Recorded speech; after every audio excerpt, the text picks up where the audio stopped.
السلام علیکم۔ صبح بخیر زندگی۔ یا اللہ، ہماری مانگی اور بن مانگی دعائیں اپنی بارگاہ میں قبول فرما۔ پروردگار، ہماری مشکلات کو دور کر کے ہمارے لیے آسانیاں پیدا فرما۔ ہمیں ایمان کی سلامتی کے ساتھ صحت مند زندگی عطا فرما۔ آمین یا رب العالمین۔ السلام علیکم۔ میری دعا ہے آپ سلامت رہیں۔ اللہ کریم آپ کو ایمان اور صحت والی زندگی عطا فرمائے۔ آمین۔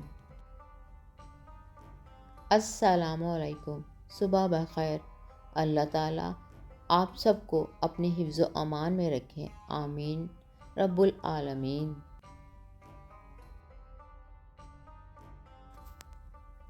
جمعۃ المبارک۔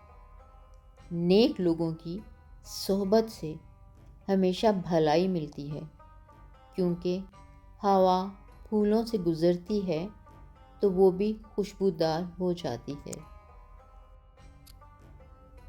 رسول اللہ صلی اللہ علیہ وآلہ وسلم کا فرمان۔ رسول اللہ صلی اللہ علیہ وآلہ وسلم نے فرمایا، تم صبح و شام 3 مرتبہ سورۃ اخلاص، سورۃ فلق اور سورۃ ناس پڑھا کرو، وہ تمہیں ہر چیز کے لیے کافی ہو جائے گی۔ آپ صلی اللہ علیہ وآلہ وسلم نے فرمایا، آباد رہے وہ شخص جو میری حدیث دوسروں تک پہنچائے۔ سبحان اللہ۔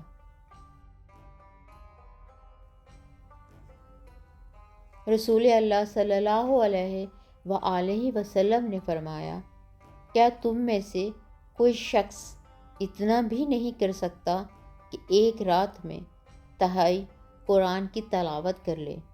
صحابہ اکرام نے عرض کی، کوئی شخص تہائی قرآن کی تلاوت کیسے کر سکتا ہے؟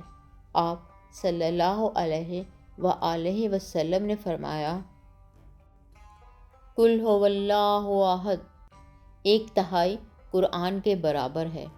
صحیح مسلم حدیث۔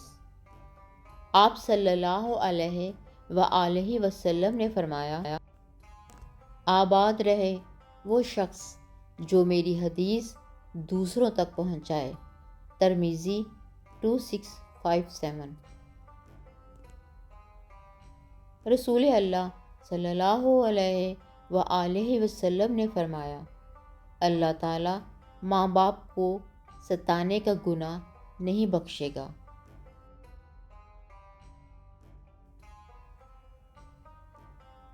روزہ، نماز، صدقہ، خیرات یا کہ حج، ماں باپ خوش نہ ہوں تو عبادت فضول ہے۔